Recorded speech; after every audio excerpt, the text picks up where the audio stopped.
Il n'est jamais évident et pourtant il avait vraiment bien terminé. Et puis bien juste derrière My Sweet Lord, qu'on a vu ensuite se classer deuxième d'un quintet derrière Notion. Bref, ce qui donne une très bonne chance ici aux partenaires de Goritz Mendizabal, présenté par Alex Pantal. 9,50 €, c'est le troisième concurrent sous la barre des 10 contre.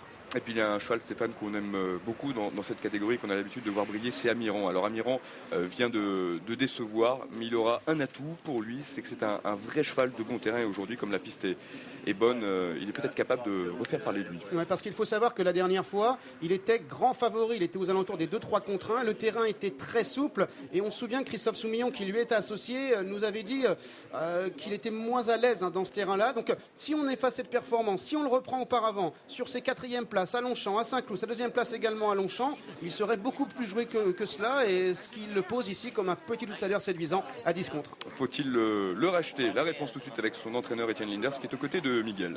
Étienne, est-ce qu'on le rachète, Amiran? Bon, je pense qu'il va déjà trouver un terrain plus à sa convenance. Deauville, il a toujours bien couru. Le cheval est très bien. Bon, on a le 16 à l'extérieur, c'est pas un gros avantage, mais on va essayer d'être dans la combinaison quand même. Merci beaucoup, Étienne. Et c'est vrai que ce numéro 16 dans le stade de départ pourrait être un handicap. Enfin, ça va dépendre bien sûr du scénario de course. En tout cas, Amiran, sur son terrain de prédilection aujourd'hui, est sans doute capable de refaire parler de lui. À l'image, nous avons vu rapidement le numéro 4, Virtuel, qu'on a vu tout à l'heure dans la course de référence. Bon, Virtuel, Stéphane, on sait, hein, si la course est sélective, le cheval est capable de terminer très vite et de jouer un bon rôle a priori. Oui, complètement. Bon, même s'il semble un petit peu limite au poids, vu ses dernières performances. Après, il a été parfois malchanceux. C'est un cheval qui généralement attend dans un parcours. La dernière fois, vous l'avez vu, 6e du quintet de Notion et de My Sweet Lord. 16 contre 1 pour le partenaire d'Antoine Hamel. Il y a un nouveau venu dans cette catégorie des gros handicaps, c'est le numéro 3, Storm River, Stéphane. Oui. Un Storm River qui aligne les bonnes sorties depuis le début de sa carrière. Il n'a quasiment jamais déçu. Et dernièrement, à Vichy, il a fait très très belle impression. Ouais, c'est vrai qu'il a gagné vraiment facilement, le fils de Stormy River avec Nathalie de Souter.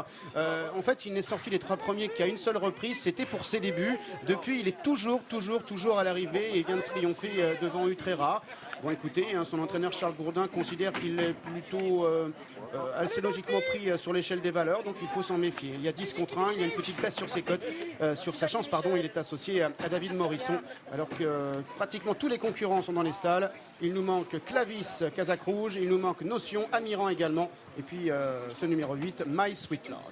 Clavis qui a changé d'écurie, c'est Oui. Eric Libaud qui s'en occupe maintenant, il va faire une rentrée aujourd'hui. Bon, en théorie, sur ce qu'il a fait de mieux, il aurait les moyens de jouer un rôle intéressant dans le retour à l'image, et le départ donc de ce prix de Barneville est imminent.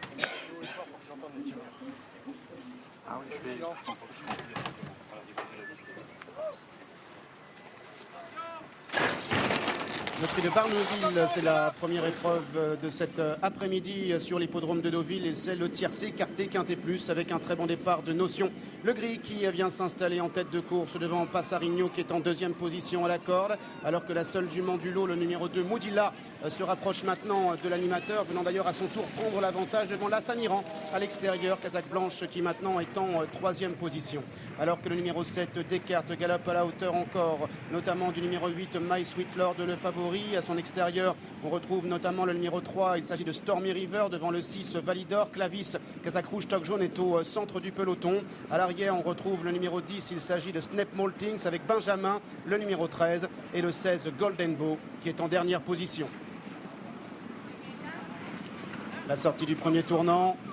Sous l'impulsion de Mudilla devant Amiran qui est deuxième, Notion est troisième. En quatrième position, on retrouve My Sweet Lord, accompagné à la corde par Passarigno. À son extérieur, le numéro 3, Storm River avec Clavis, ainsi que Descartes qui est toujours au centre. Virtuel est suivi par le numéro 12, Speedy Crown, une casaque blanche, alors que le peloton s'étire à l'instant. Toujours Benjamin devant Snap Malting ou encore Golden Bow qui ferme la marche.